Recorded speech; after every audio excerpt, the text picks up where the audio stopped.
দেখুন বন্ধুরা, মাছ লাল লাল করে ভাজা আমার হয়ে গেছে। আমি এবার মাছগুলোকে তুলে নেব। আপনাদের জন্য আমি আরও একবার দেখিয়ে দিচ্ছি মাছ আমি কিরমভাবে ভেজেছি।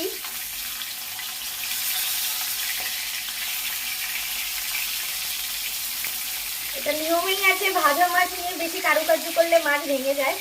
আমার সাথেও এখন তাই হয়ে উঠছে। দেখুন, আমি আপনাদের দেখিয়ে দিচ্ছি মাছটা আমি কেমন লাল লাল করে ভেজেছি।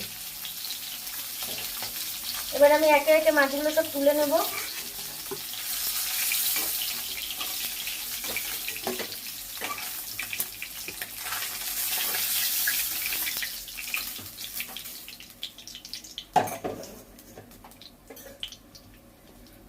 তুলে কড়াইতে বাদ বাকি মাছগুলো দিয়ে দেবো।